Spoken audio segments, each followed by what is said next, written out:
10x your service design offering with Smaply. Take 20% off any order with This Is HCD 20 off. Let's superpower you and your design team's potential. Sign up at smaply.app. Enjoy the episode from your friends at Smaply, helping support This Is HCD podcast.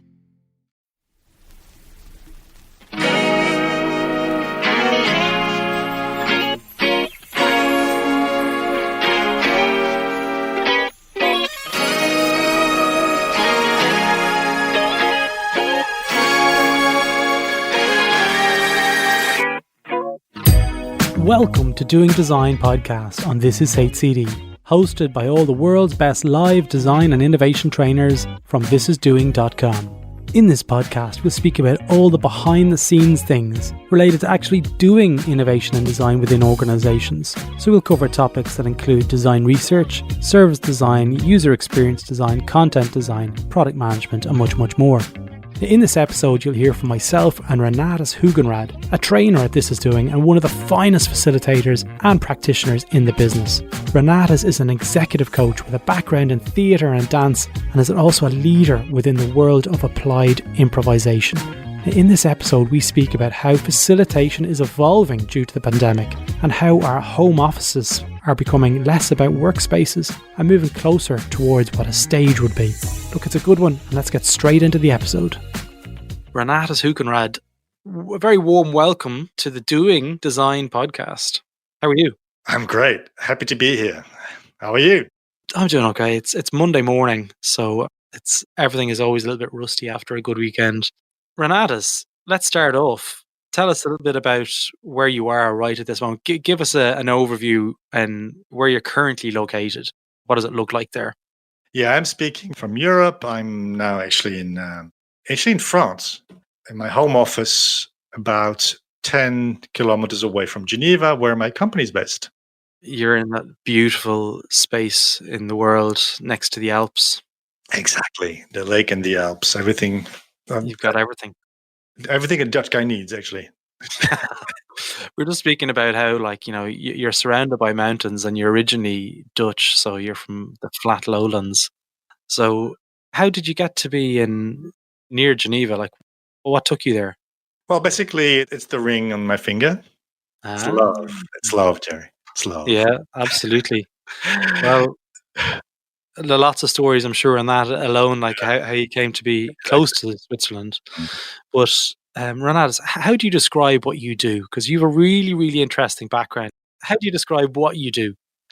Yeah, so I work with people, teams, organizations to help them work better together, collaborate, co-create in a way that it's for the human inside organizations a good place to be, where they can grow and where they can learn and where they can, add to their purpose, I would say. The important part is to do things together. And how does that work? How can we facilitate that? Yeah. So typically, what kind of problems would you see clients coming to you with and saying, listen, look, this is a typical problem. What do they look like? What sort of problems do you help them solve?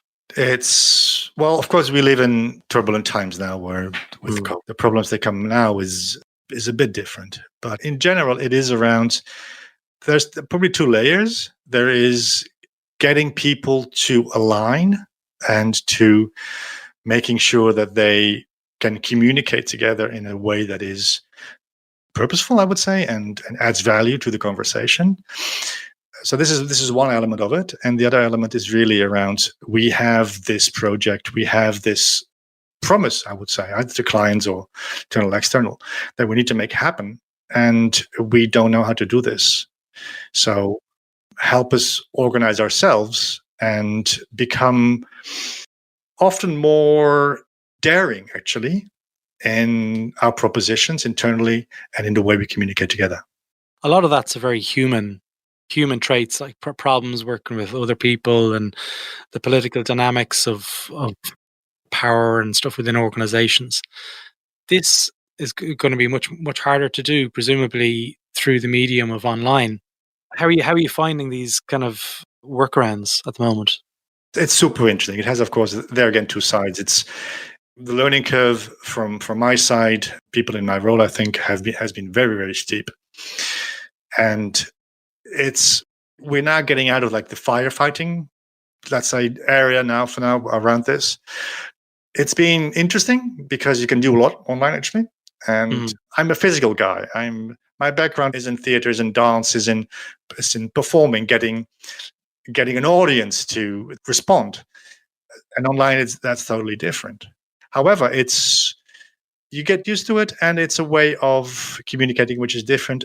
It's not the only one. And this is, I think, which is an important thing to underline, is that often organizations and teams now think everything needs to be online as of now. What are your thoughts on that? Well, things are evolving. This is also a very human thing, Gerry. You know this. I mean, COVID is still there right now. Yeah, it's not going away. It's not going away. It's going to be there. It's going to be there, and we have to live our lives. Yeah. So we have to deal with this, and this is dealing with uncertainty. And this is something that is really core to my work as well, is helping people to make decisions and collaborate without having the full picture in mind. Yeah. This is a great example, is that we don't know how it's going to work. We still need to make sure that as organizations and as teams, we innovate and we keep on moving forward. If we don't, competition will do. So there is this urge to get things done. And at some point, we need to make a decision on what can be done online, what is a good thing to do online, and what can be done maybe offline in real world in different settings. So the let's say the happy mix between worlds is, I think, the future of. Yeah. Are you seeing like the additional fear as a component being added to the conversation? Do you think that's increasing the acceleration to the need for working quicker and getting stuff out to match that kind of demand? Yeah, there's a bit of that. I see with some of my clients that they make radical decisions, like we will not have any, let's say, in-room group gatherings until June 2021. Boom, that's it. Yeah. There is, I think, from my side, there's a lot of fear behind that. Basically, we don't know. Yeah. So there is, I think, fear is a big player here, and I don't think it's a very wise thing to listen to in this case. There's more angles to this. A conversation that I'm hearing myself, like, you know, I'm getting a couple of requests to do in-person stuff. Yeah. And it's, you know, my natural reaction is like, whoa, meeting people. Yeah. So there's this huge response to everything that's going on, and kind of like, how am I going to respond to these things? Because eventually I'm going to have to, you know, meet people and speak to people and, you know, interact, because the world is going to have to come to that point where we feel like we just have to do it. Like we're just going to have to jump in and do these things. But I think that's a conversation to have, really, because again, online is a great medium, and this is doing, I mean, what we have out there is enormous, and you can do so much online, and some elements are interesting or more appropriate to do in person. And this is also this is the human brain. I mean, you may have read some articles around this, is that the online stuff is tough for us because, especially visually, everything is in 2D. Yeah. And our brain needs to make up the full image of how people are communicating. And a lot of this is nonverbal, and we only see, if lucky, we have a camera on and we see each other's faces. If not, it's just a black screen. Yeah. So we have to make interpretations of that. So in some situations, especially when there is uncertainty or decision-making involved that requires people to deal with parts of the puzzle only, maybe in a room, maybe at distance, and this is where we have to be creative, I guess. Yeah. It's useful. You mentioned there at the start, your background is in dance and theatre and getting people to respond to things. And I know I've played music as well, and in bands and stuff, and it's very much throwing something in to get people involved and being able to get the read of the room and the smell and the energy. It's a very physical thing, working with people. Yes. And especially with applied improvisation as well, your background in that. Yes. How are you finding translating that to get some of that energy across? Like, well, what are the things that you're doing to really try and make that happen? That's super interesting indeed, and we've been researching this with my friends of the Applied Improvisation Network. By the way, Mm. it's a great group of people, and Yeah. we try things out. And so we do a lot because you're talking about the senses, basically, about touching, about hearing, about this, even the smell of stuff. Yeah. So we use a lot of music. Yeah. We have playlists. We really play with that. Yeah. We do activities where people get physical. Yeah. When appropriate in the process of a project. And we even have things like in touching, for instance, when we ask people to grab an object on their desk somewhere and describe it for us. So they have to touch it and they have to describe what it is, or even the smell of it. So we try to make sure that people are on board fully, and also through the senses, we get more engagement. Well, do you have any sort of understanding of the rationale of the benefits of what you're talking about? So there's some cynical people out there. I say cynical people, but like that are saying, well, you can just do all this online. Like, why should businesses care about bringing sensuality and that type of level of experience to their collaboration efforts? I think it's a great question, Gerry. And for me, what I read about this and what I talk to my colleagues around this, it's because we are human beings. We are animals. we're social monkeys. I mean, yeah. And okay, we don't flee, especially in my case because I'm bald. It doesn't really work. But we're aerodynamic. Exactly. Yeah. Swim really fast, by the way. No, but that's the thing, is that the interaction goes through so many channels that we are partly actually unaware of. And in organizations, this is part of working together and taking it out. And there's a reason to do this, and we can do a lot, true. But people deprive. I have a lot of my environment, my clients tell that there's frustration around this. And maybe it's an interesting thing to see happening with workspaces, just like an office or something. And what I see happening now in research is that people go back to the office, if they're allowed to, by the way, to actually socialize. So they go to the office to relax and to have a good time, which is basically the opposite of what happened before COVID.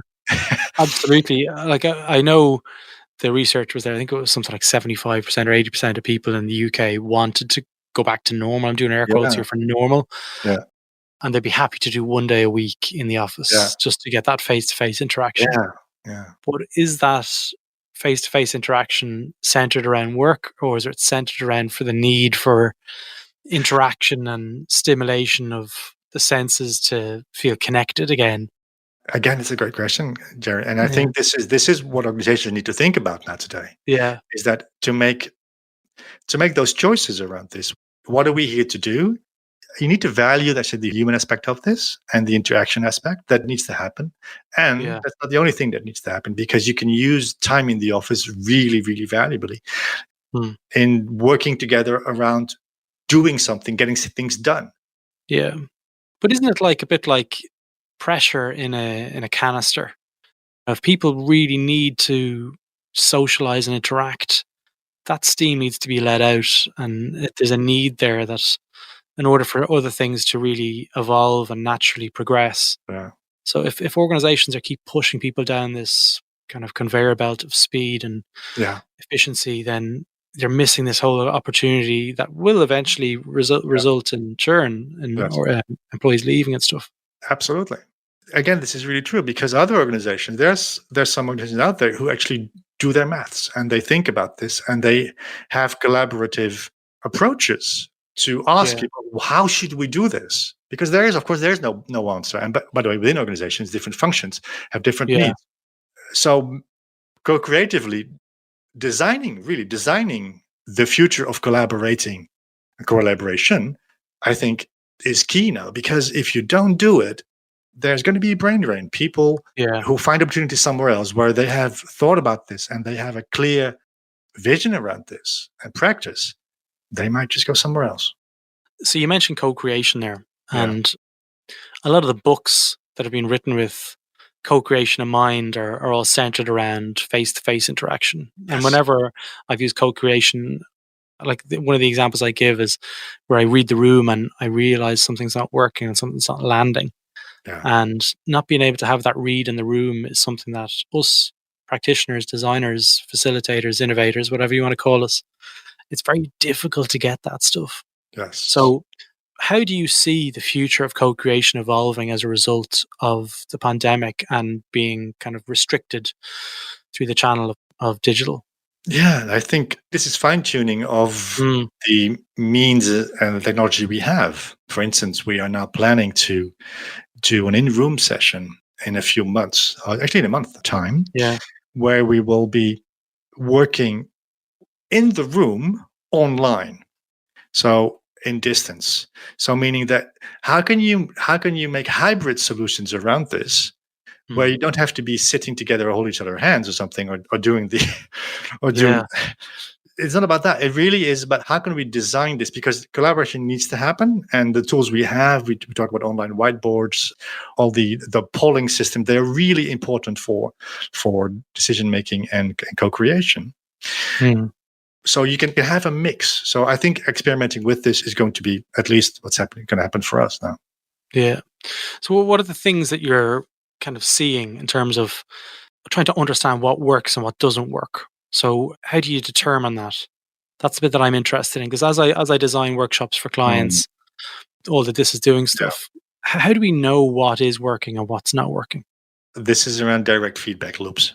Mm. Well, of course, it's the journey you design for this, because Mm. you can have several moments within the journey design, where you can Yeah. actually make sure that you get the information back Mm. around this. You have questionnaires, all those things, of course. But Mm. especially when you talk about read the room or when you're in a session, is make space to have people actually express themselves in a more open way. The danger, of course, is because, let's say we only have 90 minutes together to do Yeah. whatever we need to do, and we cement it with stuff. Okay. Yeah. We have all those boards ready. We have the presentations ready. We have people that do stuff. And they're engaged, of course. They're motivated. They're engaged. They're doing it because most of the people, they wanted things to happen. So, however, if that's going on, especially when you have breakout rooms, for instance, if they work in subgroups, Mm. you don't sense that. So, building in some moments where people can express themselves, things are quite simple. Actually, it's just like put on some reflection time, 3 minutes Yeah. reflection time. You put in some music, some very background, very silent music, and you have them reflect and then say, how's it going?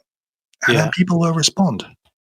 That's definitely something that I've probably failed at, if I'm being brutally honest, like in terms of, when you've got a 90-minute session and your client is paying, Yeah, and there's a case of like, I need to dance and I need to dance pretty quickly. And it's a case of just like performing to get what you need to get done Yeah. at a certain speed, Yeah. and not giving that time for people to catch a breath. Of course, we're all guilty in this, especially in Yeah. this environment now. Is that because time? I mean, I think even the perception of time is different now. When you're in a room with a group of people for half a day or a day, things happen. Okay, you take a break Yeah. here and there, or I don't know. Yeah. Yeah. The yawn. I used to be always like, oh, the post-lunch yawn. I'm like, I'm seeing them. Yeah. Okay, right. Let's look. Do you want to break now? Do you want to break early Yeah. and do a 3 or 4 minute Yes. walk around the block and come back? Okay, right. Let's just do that. Can't do that online. Like it's very difficult. Well, and that's the thing, is that can we not? Maybe we see happening is that sessions longer than 3 hours, that's basically impossible. But even within those 3 hours, you can actually have people, okay, we go outside. I mean, you can actually ask people to go outside and do stuff, or at least, of course, you never know what's going to happen because you're not there in their apartment. Luckily, by the way, that would be creepy. Yeah.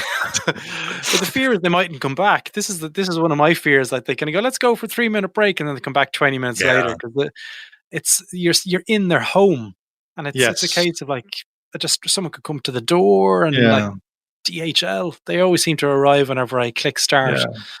It's very difficult to manage that. Well, that's the thing, is that we need to, and this is about building trust and building a space where people can, I said be, there's a big word be, but this, where they can be who they are, and meaning that we have to trust them to do the right thing. And if that means that they have to go catch the DHL, well, that's probably the right thing. Yeah. So having those conversations at the start of a session like that is really important. Take 10 minutes to discuss this. Guys, okay, what do you want? What do you expect from this session? And how can we make sure that everybody is on board? And they will tell you. And so something we've learned, I think, from this huge shift we had in the last few months is that we can trust people. Yeah. A lot of organizations tell me, especially HR departments tell me, wow, we thought we had to, our leaders were really anxious that they would lose people. They would just not work anymore. But actually, no, actually, the production level has gone up. Yeah, well, it's because people are working much longer hours. Exactly. No commute. It is. Oh man, but it's also like this can't be healthy in the long term in terms of like. No. I know, people are sitting down at 8 o'clock in the morning and they're still working at 10 o'clock at night. And that's the downside of this, is that yes, it's possible. Co-creation is possible online. You can do things together. You can align meetings for 8 to 10 hours a day. It's possible, and people will do it because, again, they've shown that figures show that people, they produce. They're there. They're serious about it, and it works. Productivity is there. The problem is the opposite side, is that it's going to burn people out. Yeah. And hence the question we had about the office, people need to go somewhere else to decompress and see their mates and colleagues to make sense out of all that, I would say. How do you see the whole kind of co-creation process develop?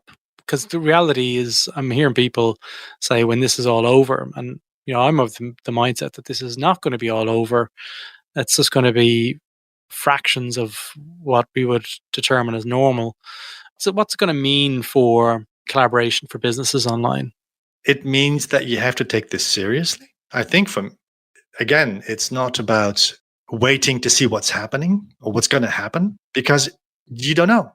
We have no clue. And even if there is a medicine or there is a vaccine for this, hey, it's not over yet.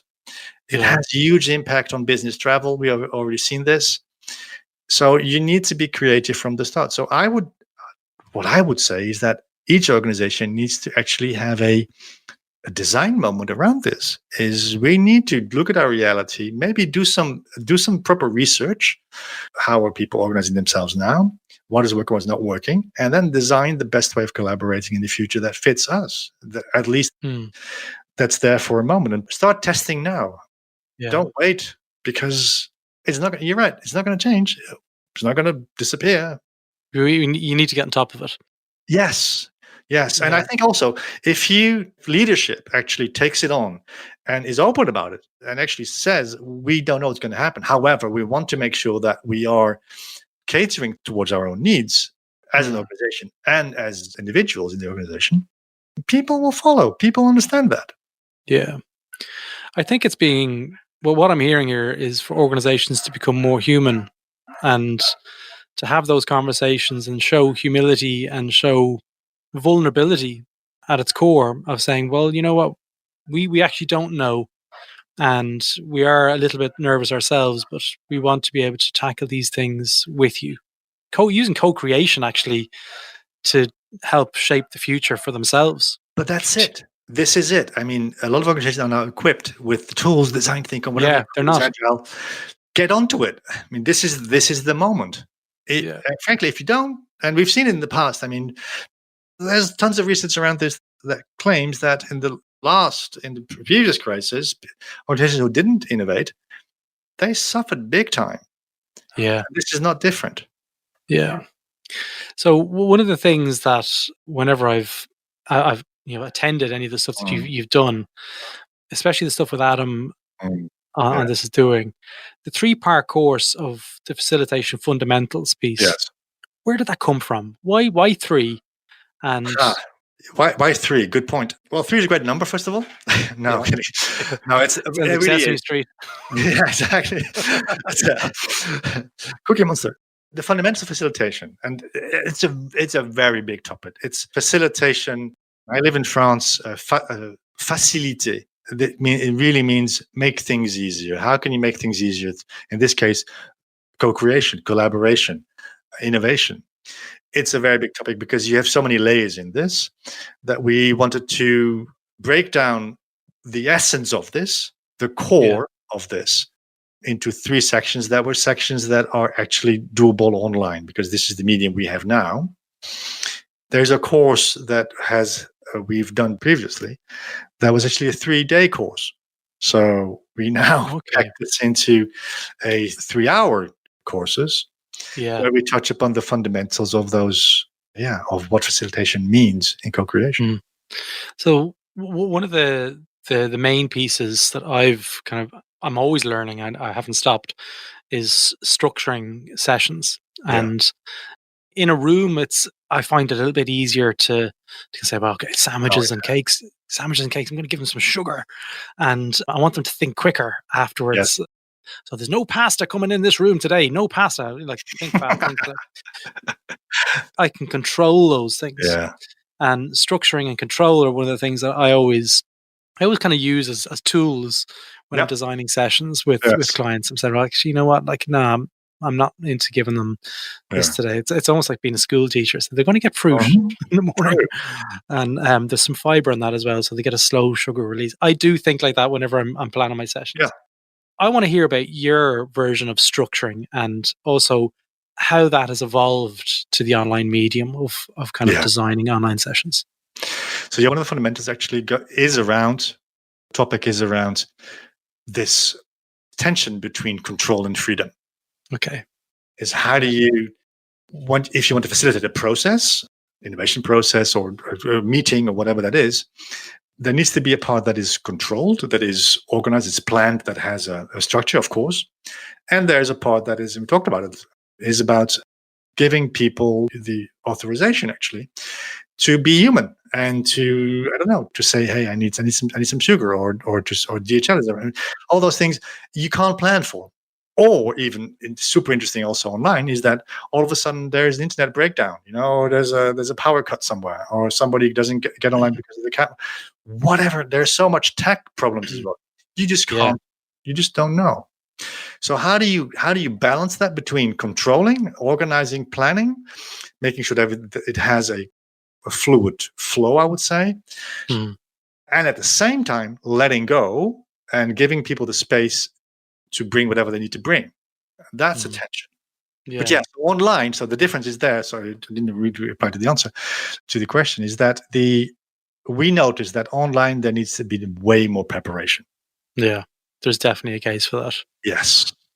Oh yeah. Everything, even the time of the day to approach these things is really key.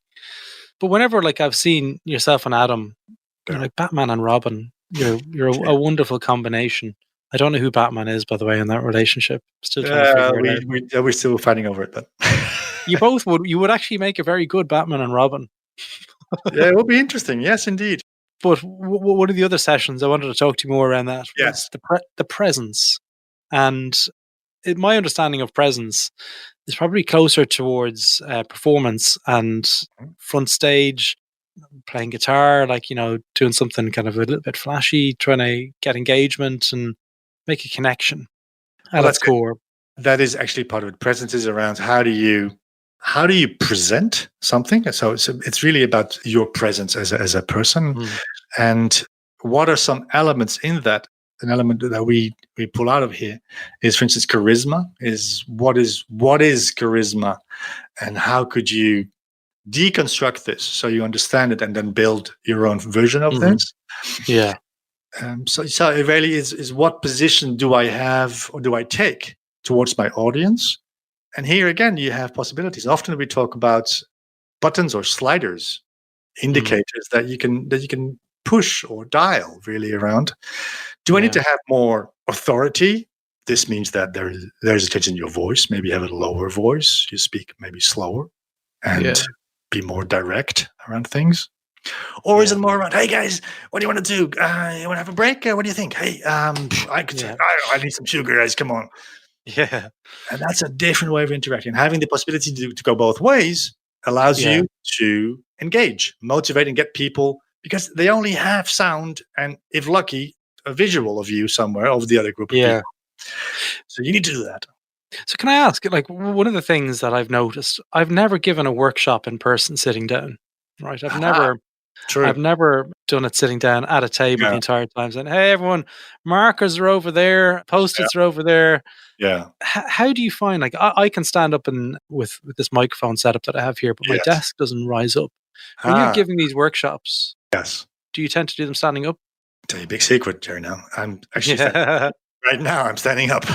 Yeah. Wow. Yeah. It looks like you're sitting down. I'm actually so that's the thing is there, and this is linked, I think, to my background as a dancer. Really, this is my education. I mean, I communicate with my body, and if I'm sitting down, actually my breath is crushed, my lungs are crushed over my diaphragm, so my voice is changed, and I don't have the reach, vocal and physical, that I would have in a sitting down. So this is totally linked to in-room work as well, but it's similar as online. Yeah, it's like in my space here, I've got a converted attic at home, and I'm very lucky and appreciate it. And if my wife does listen to this episode, which she probably will actually, because she loves yourself and Adam. I'm and this is my way of telling my wife I'm thinking about moving the desk upstairs. Oh yeah. So I can actually get more presentation kind of vibes. I can walk and actually present and stuff like that. It's something that I'm looking at the moment, because it was something in the back of my head. I was like, actually, you know what? I'm sitting down, and I'm sure my energy is probably a little bit too quiet. But this is also, it's super interesting because, well, first of all, there is this Swedish company that sells furniture that actually have not a too expensive. I've seen these yellow and blue logo. Yeah, I've seen it. I'm not. Don't give them the credit. Don't give them credit on this podcast. They have got enough money. I know, but I don't. There's no. But the thing is, so you have ways of actually but also boxes on your desk. There are ways to, but it's an effort. When we facilitate sessions and we ask people just please stand up and shake your limbs, they go. They're not. But once they do it, it actually changes the entire atmosphere of a session. Yeah. So, and it's similar for us. This is maybe something that we need to think about: is how can we be more real? I think to ourselves. Active, exactly. If we are not active, if we're sitting down and we have a tone like this all the time, now please take out post-it and go to this board and. I know. It's funny. Last year, whenever originally myself and Mark, we were chatting about this for a while, the whole "this is doing" thing. Every time he'd call me up and he'd be like, what's going on upstairs? Like, and I'm like, I'm after buying an LED banana and it's sitting in the back of the wall. And he's like, why? And I go, because I see this place as being a studio. I see it like, I don't see it like an office. I see it like a studio. If we're going to do this, it has to be interesting to look at, and I'll change things around, blah, blah. And now, this is why my wife was like, can you believe that he was working on a live classroom business before the pandemic? I was like, but we've learned so much, Gerry. That's the thing. But it's rethinking the home office, because if we're to do this and to do it well, it effectively means our office becomes our stage. Yes, indeed. And this is and it's interesting because it's about lighting, it's about sound, it's about scenery, it's about props. All those things are real, and they're real organizations. I mean, it's costumes. I mean, how do people dress in all those things are transferable, but especially for us in this case, it's going to stay here. So you better gear up. That way. And I mean, if you're in this industry and you're doing workshops, unfortunately there is a need there now for us to evolve and improve what we have available to us, like sound, visual, lights, and we have to be engaging. Like it is a challenge, but it's something that I've become more aware of. I think you can agree with me, is that part of our job is giving the people we work with an excellent experience. And having proper microphones and a camera and all that stuff and lightings will actually, it's more professional and people have a better experience around this. Yeah. I know Marcus Edgar Hormez. Yeah. He's my go-to person. Oh, yes, absolutely. Share that with you. I've moved beyond Google, and it's like my upgraded Google is Marcus. True. For any of this stuff, he's like, no, you need to get a new lead, and you need to do this. You need people around you who are kind of pushing the boundaries to stay ahead of the curve. Hey, just saying is that this is why this is doing the crew we have now is just great. because there's so much information and knowledge and sharing happening. This is wonderful. Yeah, as a group it is. Exactly. Renatus, Yeah. we're coming towards the end of this episode. I've enjoyed the conversation. Me too. I want to say I love speaking with you. Okay, like I really do. There's a really good connection whenever I learn from you, and I learn from everyone else. That's the great thing about working with This Is Doing. But if people want to reach out to you, how might they do that? How might they do that? So there is a hub we call this the Co-Creation School, co-creationschool.com, where they can find me. Otherwise, there is I've got a Twitter handle which I not use a lot. Basically, it's my full name, Renatus Hoogenraad, without the two lost letters. Really easy. Okay. Well, I'll throw a link to that in the show notes. Exactly. And LinkedIn, of course. Active on LinkedIn. I'll pop that into LinkedIn as well. But I'm sure you yourself and the rest of them are working on some great courses at the moment. So if you want to stay up to date on any of the courses that Renatus is running at the moment, just follow This Is Doing on Twitter, and we're also on LinkedIn at This Is Doing as well. Or join the newsletter, and you'll hear about them first and foremost through that. Thanks for your time today, Renatus. Thank you, Gerry. It was a wonderful conversation. Looking forward to the next one. So there you have it. If you like this episode, feel free to visit thisishcd.com, where you can access our back catalogue of over 100 episodes, with episodes related to service design, product management, design research, and much, much more. Now, if you're interested in design and innovation training, feel free to check out our business, thisisdoing.com, where you can join online classrooms and learn from the world's best design and innovation leaders. Join the This Is HCD newsletter, where you'll receive updates from the network, and also, if you're interested, apply to join the Slack community on thisishcd.com. Stay safe, and until next time, take care.